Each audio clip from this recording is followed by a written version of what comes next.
Hello guys, welcome to the channel. आज हम एक इंटरव्यू डिस्कस करेंगे जो जेरी फॉडर का इंटरव्यू है। वो फिलॉसफी ऑफ माइंड नाम के एक यूट्यूब चैनल में हुआ है, और इसमें इन्होंने जो इंटरव्यूअर हैं वो क्वेश्चन आंसर कर रहे हैं regarding various topic like Noam Chomsky, mind body problem, functionalism, creativity, imagination, the science of mind, the power of consciousness, materialism। इन सब टॉपिक के ऊपर जो है वो इंटरव्यू है। मैं इंटरव्यू का लिंक जो है इस वीडियो के नीचे डाल दूँगा, आप चाहे तो देख सकते हो। हम जो है इसको डिकोड करेंगे कि किन टॉपिक्स के ऊपर क्या बातें हो रही हैं। मटीरियलिज्म क्या है, चोम्स्की कौन है, फंक्शनलिज्म क्या चीज़ है, ह्यूम्स का क्या, ह्यूम जो हमने कुछ टाइम पहले स्टडी किया था, डेविड ह्यूम, तो हम उसको पढ़ेंगे। जो रेड कलर के कपड़े में होता है, लंबे लंबे बाल है उसके, तो उसको हम डिकोड करने की कोशिश करेंगे कि क्या बोला उसने, क्यों बोला, क्या होता है philosophy of mind, rationality, consciousness, creativity and role of philosophers क्या है in understanding the philosophy of mind. क्या वो एक मेयरली एक जूनियर असिस्टेंट है कॉग्निटिव साइंटिस्ट के। तो लेट्स स्टडी इट आउट। तो जब इंटरव्यू ने जेरी फॉर्डर से क्वेश्चन आंसर स्टार्ट किए, तो उसने सबसे पहले ये चीज़ बोला कि यार बेसिक कंस्ट्रक्टिव लेवल पे जो एटॉमिक तो बहुत ही माइन्यूट हो गया, सबसे बेस ग्राउंड लेवल पे जब हमारा माइंड वर्क करता है तो उसकी फाउंडेशन क्या होती है। तो उसने बात की कि यार ये सेल्स, तो जेरी फॉर्डर आंसर देता है कि सेल्स में ही कुछ होता है, और जिसकी वजह से चीज़ों में चेंजेस आते हैं, थॉट कंस्ट्रक्ट होता है।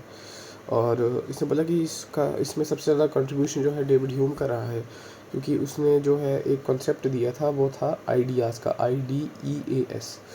तो आइडियाज़ क्या है, apply two things in the world. For example, जैसे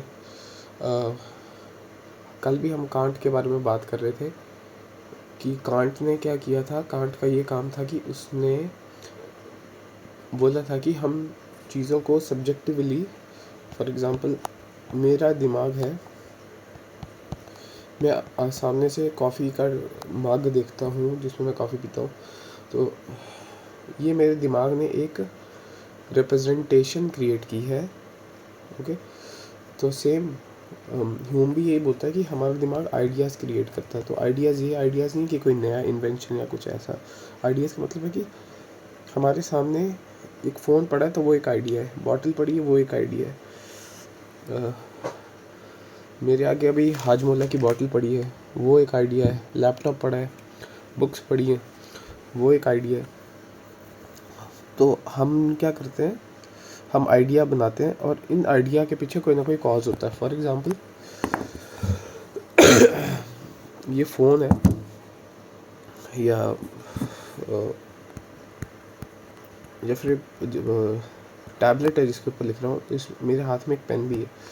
तो इन दोनों के पीछे कोई ना कोई कॉज है। चाय का गिलास है, उसके अंदर कॉज क्या है उसका,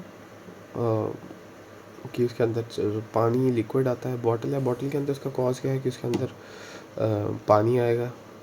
बुक का काम क्या है कि उसके अंदर पेजेस हैं, पेजेस के ऊपर लेटर लिखे हुए हैं। हर एक चीज़ के पीछे कोई ना कोई कॉज है।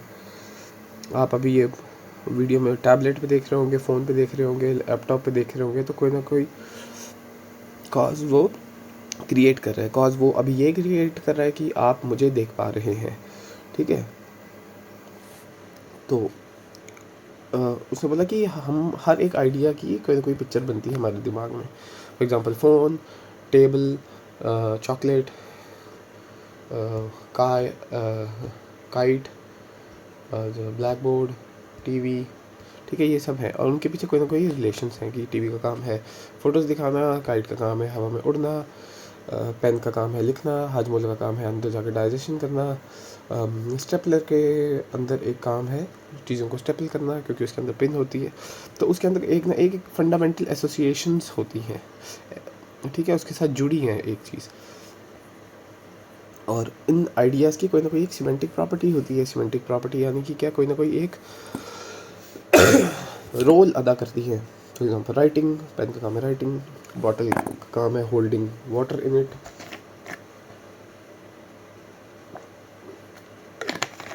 पंखे का काम है घूमना, हवा प्रोवाइड करना, ठीक है। फिर आया रिफ्लेक्टिव प्रॉपर्टीज़ क्या होती है। रेफरेंशियल प्रॉपर्टीज़, रेफरेंशियल प्रॉपर्टीज़ होती है कि हम कोई ना कोई रेफरेंस प्रोवाइड करती है। REFRENTIAL रेफरेंशियल प्रॉपर्टीज़, ठीक है। अब हम अगर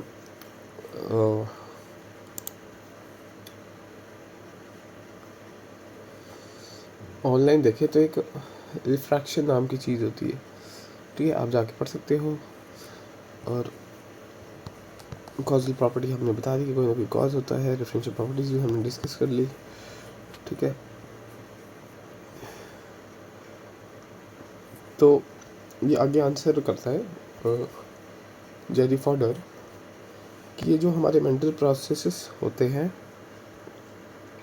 ये हमारी लर्निंग के थ्रू टाइम ही डेवलप हो जाते हैं, और ये डिपेंड करते हैं कि हम उनको कैसे एसोसिएट, कि उनके साथ कौन से बॉन्ड लगे हैं। फॉर एग्ज़ाम्पल पेन का काम है राइटिंग, तो एक राइटिंग एक बॉन्ड की तरह काम कर रहा है, ओके। दस ये जो एसोसिएटिव बॉन्ड्स जो क्रिएट हुए हैं ना, ये एक मैकेनिकल टास्क, कोई कपलिंग, कोई मैकेनिकल कपलिंग की तरह कोई ना कोई एक टास्क दे दिया गया है इनको, ठीक है। एंड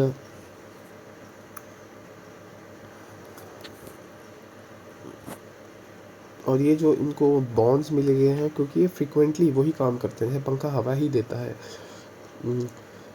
लिप्स जो हैं वो बोलते ही हैं, पेन लिखता ही है, ब्लोअर गर्म हवा ही फेंकता है। तो एक ना एक उसके फ्रीक्वेंसी ऑफ पेयरिंग के साथ ही वो हुए हैं बॉन्ड, ठीक है। उनके पीछे ये लॉजिक है। फिर इसने एक बात की कि एलन ट्यूरिंग नाम का एक बंदा है जिसको हम अभी डिस्कस करेंगे, ठीक है। अब जेरी फॉडर ने इस बंदे का नाम लिया तो कोई ना कोई रीज़न तो होगा क्यों ही इसने किया। तो हम सबसे पहले बेसिकली इस बंदे को तोड़ेंगे। अभी कौन है ये, हमसे कहाँ बचेगा।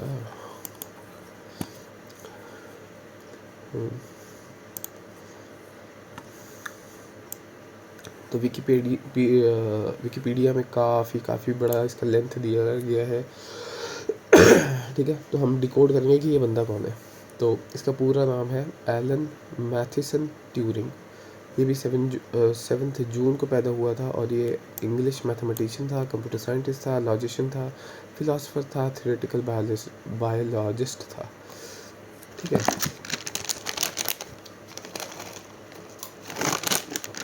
इसका जो मेन काम रह चुका है वो है theoretical computer science, providing formalisation the concept of algorithm. अच्छा, इसने काम किया हुआ है एल्गोरिदम पे, कंप्यूटेशन पे, ट्यूरिंग मशीन पे,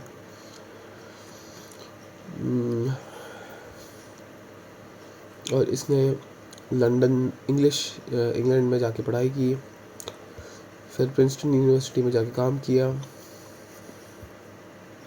जब वर्ल्ड वॉर 2 हो रही थी तो ट्यूरिंग जो था वो एक गवर्नमेंट कोड, एक इंटेलिजेंस सिक्योरिटी ऑर्गेनाइजेशन थी जो इंफॉर्मेशन एश्योरेंस प्रोवाइड करती थी to the government and armed forces of UK. तो ये उस टाइम पे इसने काफ़ी वर्ल्ड वॉर 2 में हेल्प प्रोवाइड की। और मेन इसका जो ऑफिस है वो है एक पार्क में जो भी इंग्लैंड में ही है। अब इसका काम क्या होता था, ये कोड ब्रेक करता था एल्गोरिदम्स, और क्योंकि काफ़ी पढ़ा लिखा था तो लोग चाहते थे कि ये वर्ल्ड वॉर में हमारी हेल्प करे, ताकि प्रोड्यूस अल्ट्रा इंटेलिजेंस नाम की कोई चीज़ ये प्रोवाइड करता था। इसने W8 नाम की एक और सेक्शन संभाला हुआ था जर्मन नेवल साइट पे, और इसने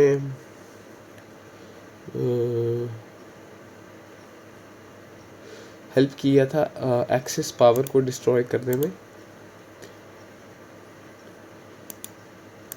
और he play a crucial role in cracking the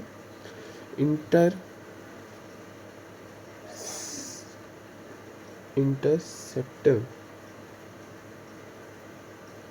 messages को डिकोड करने में हेल्प करता था, to defeat the axis power in many engagements including the battle of the Atlantic. ठीक है, after the war Turing worked, अच्छा वर्ल्ड वॉर 2 के बाद इसने क्या काम किया, नेशनल फिजिकल लाइब्रेरी में इसने काम किया, ऑटोमेटिव कंप्यूटिंग इंजीनियरिंग के ऊपर काम किया इसने। ओके, ये काफ़ी बड़ी प्रोफाइल है। इन 1952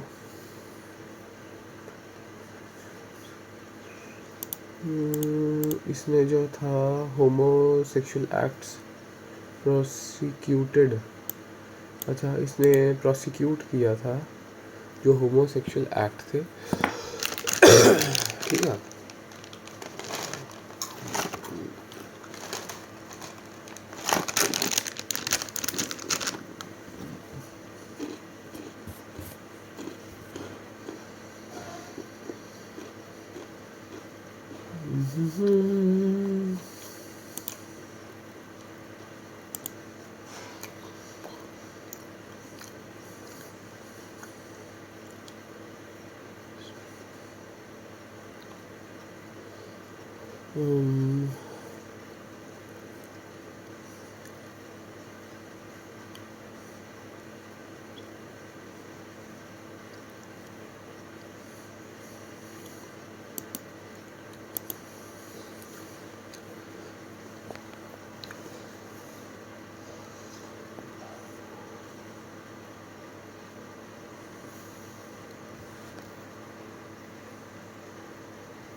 अच्छा ये इतनी बड़ी फिगर है कि काफ़ी ज़्यादा चीज़ें इसके नाम पे सरकार ने मतलब नाम कर दी।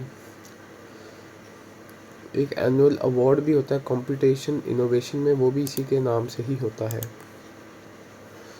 ठीक है,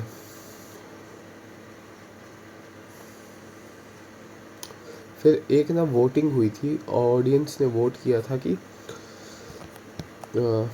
2019 में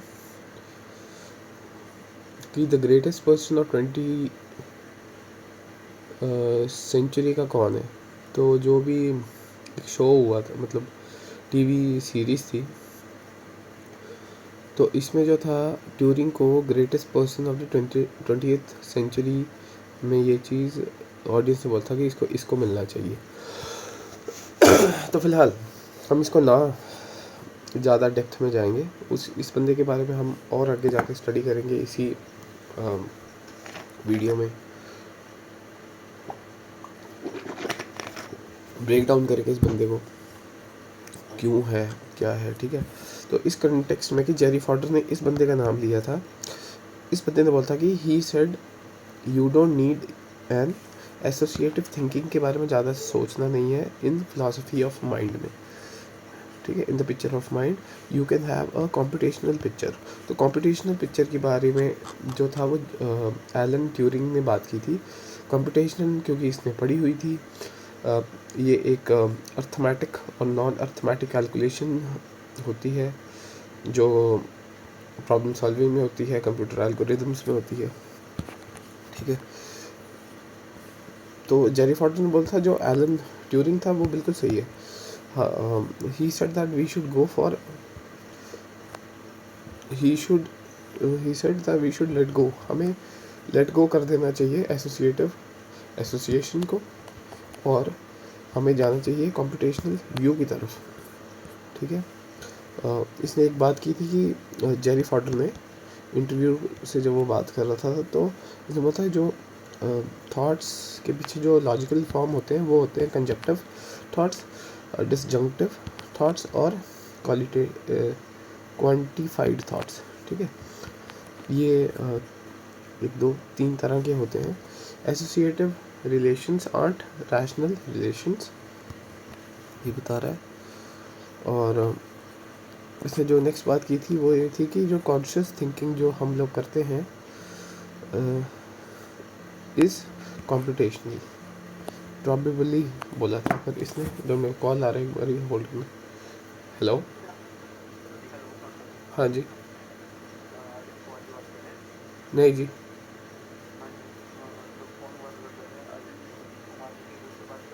नहीं नहीं, आपने कहाँ किया फ़ोन? नहीं जी, नहीं जी।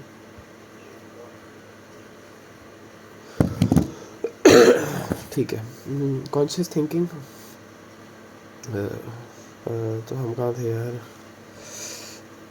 हाँ, तो इसमें जो हमारी कॉन्शियस थिंकिंग होती है ना, वो एक कंप्यूटेशनल थिंकिंग होती है, ठीक है। ये computational thinking has anything to deal with the study of, तो इंटरव्यूअर ने क्वेश्चन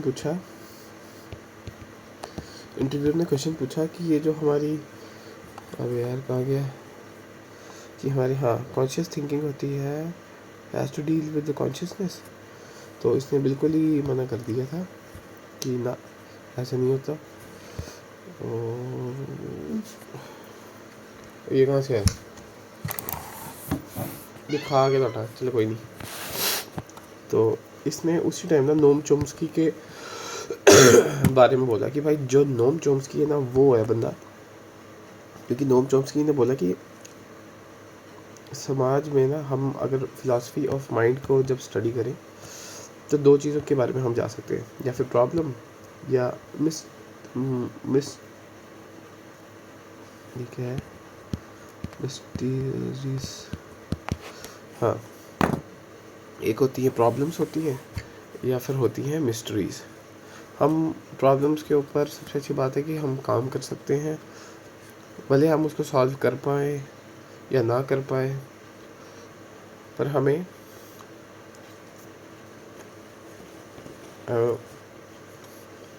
सोचने का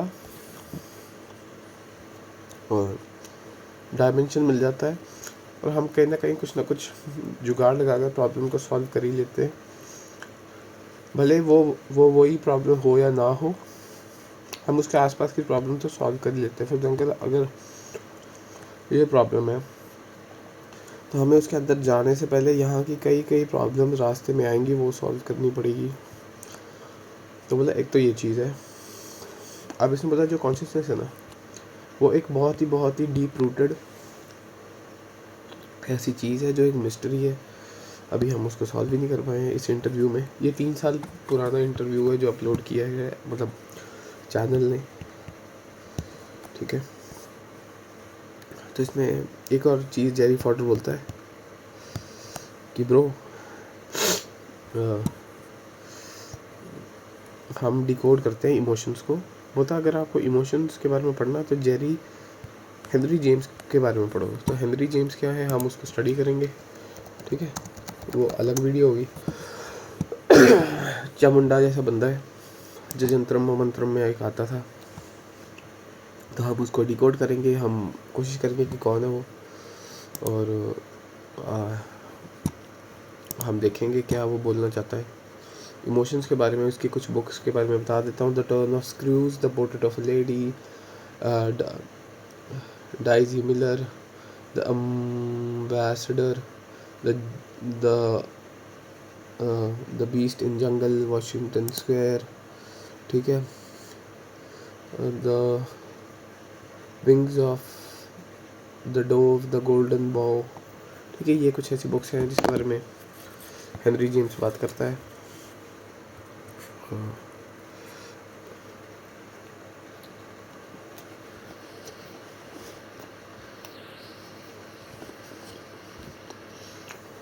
हम आगे जाके बात करेंगे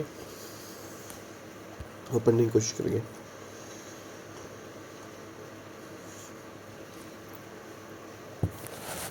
फिर एक इमेजिनेशन के बारे में बात करता है कि यार जो इंटरव्यू हुआ बंदा है वो पूछता है कि इमेजिनेशन क्या है, क्यों है, क्या करते हैं, क्या रोल है इसका। तो जेरी फॉटर आगे से रिप्लाई करता है कि भाई जो इमेजिनेशन है ना, हमें एक तो पॉइंट ये आता है कि हम उसको एक capacity of forming mental images, कि हम एक कैपेसिटी मानते हैं उसको, जिसकी वजह से हम मेंटल इमेजेस फॉर्म करते हैं। फॉर एग्जांपल जब हम इमेजिन करते हैं, हम अलग अलग ऑब्जेक्ट्स को जोड़ते हैं और इमेजिन करते हैं। तो फॉर एग्जांपल कांट ने भी यही चीज़ बोली थी, ह्यूम ने भी वही बोली थी कि डॉग को हम एक सब्जेक्टिवली देखते हैं। हमने उसको डिवाइड किया सबसे पहले। फॉर एग्जांपल जब एक बेबी बॉर्न होता है, ठीक है, तो बेबी जब बॉर्न होता है तो 6 महीने तक तो उसको कलर ही नहीं देख पाता। तो जब वो कलर ब्लैक एंड वाइट होता है तो कुछ टाइम के बाद उसको रेड दिखना स्टार्ट हो जाता है, ठीक है। तो सेम ऐसे ही है कि सोसाइटी में भी ऐसी कई सारी चीज़ें हैं जो हमें ऐसे इन द बॉक्स दिखती हैं, फिर हम उसको धीरे धीरे सेग्रीगेट करते हैं। फॉर एग्जांपल एक कैट है, डॉग है, माउस है, पेन है, चॉकलेट है, बॉटल है, रोटी है, चावल है, चने हैं, लैपटॉप है। तो धीरे धीरे ना वो डिवाइड क्रिएट करते रहते हैं हम, पर होता वो एक ही पार्ट है। हम धीरे धीरे धीरे धीरे करके डिवाइड क्रिएट करते हैं। For example mother, father, dad, दादा, दादी, नाना, ये सब एक ही पार्ट होते हैं, ठीक है। ये सब एक ही पार्ट है, बट इट जस्ट हमने अपने दिमाग में इतना ज़्यादा डिवीज़न क्रिएट कर लिया होता है, ठीक है।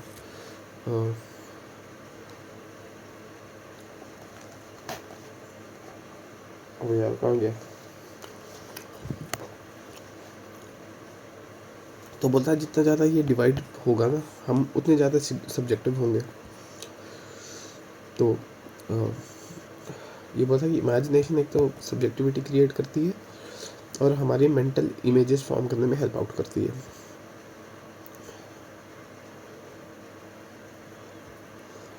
फिर फिलासफर इसे इसकी टांग खींचने के लिए एक सटल वे में इसकी बजाने के लिए क्वेश्चन पूछता है कि यार ये जो फिलासफर होते हैं जो अपने आप को बड़ी बड़ी बातें करते हैं कि बोलते हैं मैं ये हूँ, मैं वो हूँ, ठीक है, क्या ये कॉग्निटिव साइंटिस्ट के चेले तो नहीं? क्या कहीं ये हाँ वो बच्चे तो नहीं जो नीचे छत, वो मुंशी तो नहीं है कहीं फिलासफर्स?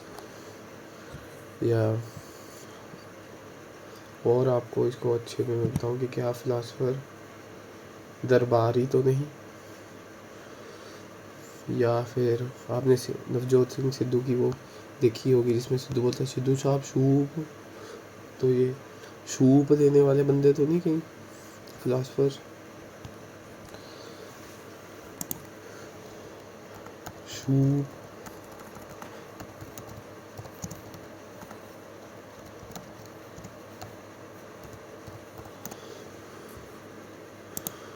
ठीक है, कि कॉग्निटिव साइंटिस्ट को कहीं ये सूप तो नहीं देते? तो इसके ऊपर जेरी फॉडर बोलता है कि भाई फिलोसफर जिस चीज़ में अच्छे होते हैं ना, वो होता है मेथडोलॉजिकल कंस्ट्रक्शन में, और कंसेप्चुअल इश्यूज को लेकर काफ़ी ज़्यादा क्लियर आउट होते हैं, ठीक है। और इसने बोला कि अगर हमें हमारा काम basically study in philosophy of mind में अगर हमारा रोल पूछा जाए तो हम रोल अदा करते हैं। बोलता कैसे? क्योंकि अगर हम इस क्वेश्चन के पीछे भागें कि दिमाग काम कैसे करता है, तो सिर्फ एक ही फील्ड नहीं है कि हम पता कर पाएँ कि भाई दिमाग काम कैसे करता है। दिमाग को काम करने के पीछे सिर्फ एक ही सिस्टम नहीं होता, उसके पीछे कई कई कई कई कई सारे सब्जेक्ट्स को हमें स्टडी करना पड़ेगा। और उस चीज़ को अगर स्टडी करना है तो बिल्कुल हाँ, यस सर, बिल्कुल फिलासफर जो है बहुत अच्छा रोल अदा करते हैं। फॉर एग्ज़ाम्पल न्यूरोसाइंस एक फील्ड है, फिजियोलॉजी एक फील्ड है, साइकेट्री एक फील्ड है, बायोलॉजी एक फील्ड है, सेम एज फिलॉसफी भी एक फील्ड है अगर हम जानना चाहें कि दिमाग काम कैसे करता है, ठीक है। तो नीचे मैं वीडियो के लिंक्स दे दूँगा इसके, और हम कोशिश करेंगे कि हम ये कंजक्टिव थॉट्स क्या होते हैं, डिजक्टिव थॉट्स क्या होते हैं, इनके ऊपर वीडियोस बनाए क्या होते हैं। इनको मैं 2 मिनट अपने नेक्स्ट टैब में खोल ही देता हूँ।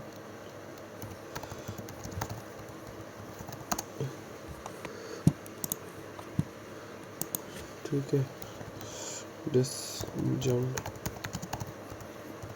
थॉट्स ये होते क्या है।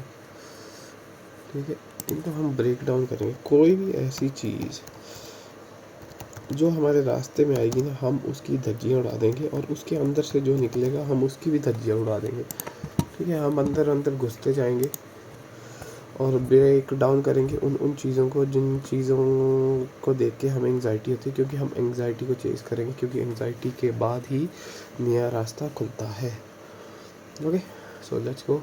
आई होप आपको जेरी फॉडर का ये डिकोड पसंद आया यूट्यूब का।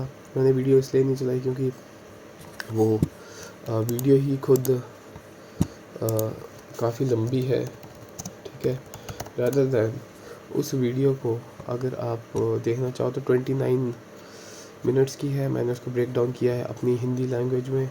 अगर आपको ये कंटेंट समझ आ रहा है, अच्छा लग रहा है, तो लाइक करो, सब्सक्राइब करो। थैंक्स।